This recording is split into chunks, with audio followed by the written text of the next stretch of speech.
gi jothurwa duto, culture mar Luo ok en culture moro mane ji ninde ahinya, kik wapimo go oganda mamoko. Jaluo ema nokuongo tero miyo mosomo e LEGCO.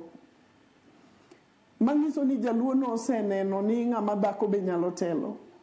Awinjo ka nyathiwa no chiwo example mar governor ma Homa Bay. En be omiye mana telo kama chuo ni miye telo kendo laro komno gi chuo. Kendo waneno gimotimo.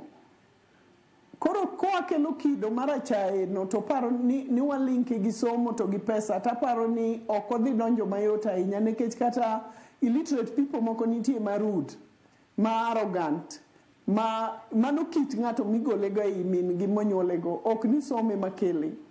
Koro gimomiyo oyudo pek ahinya e ot kama iwacho ni ja PhD koro siemo ne chuore microwave ni mondo dhi omure chiemo.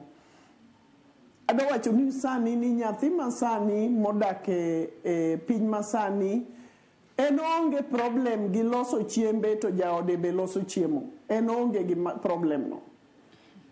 An gi kwaro mother-in-law kucha ane mabiro chako kelo weche kind ji ariyogi. Athuogi. Iweyo dhako timo gima kama, iweyo dhako timo gima kama, ane madhi thuo jogi to winjore nikech kata nyathi machielo ma wuoyini en bende neno mana ni onyalo chung' molos chiemo, onge ni ng'ato chune. To timo ka en comfortable ene ode gi chiege gi nyithinde. To weche ma wan wakelo kaka culture moro wacho ni nyathi ma wuoyo ok onego tedi, nyathi ma wuoyo ok onego, jaode cha sande, jaode cha ore, mano wane mwa ketho ni nyithindo gi dak nikech weche mwadiro from here and there.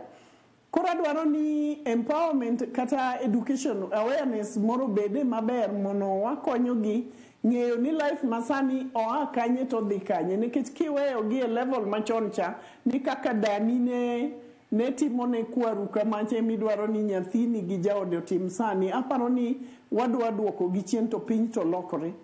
Koro nyathini en onge wach gi chiege ni to ng'at machiele madhi thuwe ni nyathina na yudi ka ine miluoko lewni, ine ma yudi kimoyo lewni e tol, ang'o momiyo itimo man nikech an believe ni mano nego bet tij ng'ama chielo. Ane makiko wi jogi ong'eyo ni piny ose change, gidake udi mopogore gi manwa dake, ma gik moko nitiere, microwave nitie, wato ne wan gi mach michore yien.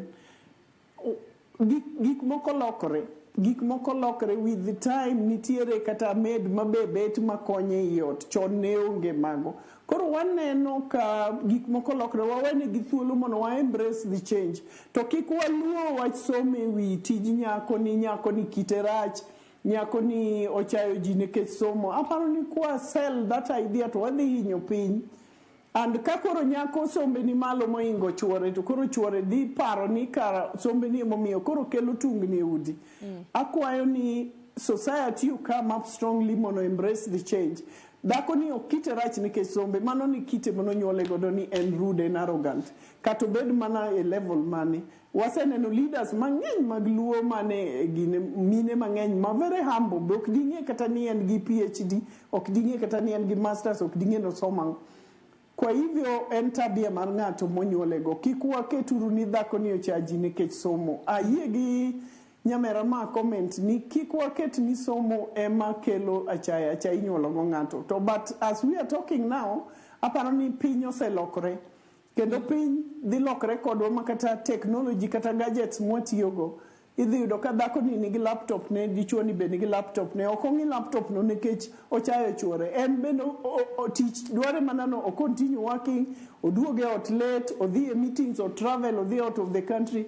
Mago gik monji onego ket as normal. Kik watim ni dhako ni travel ahinya nikech en dhako nikech osomo koro wakelo tungni. And kwa ng'iyo gigo to biro duoko divorce cases chien. Athuwe madonjo gi. Aya, Nancy kabiro korka kori, wacho ni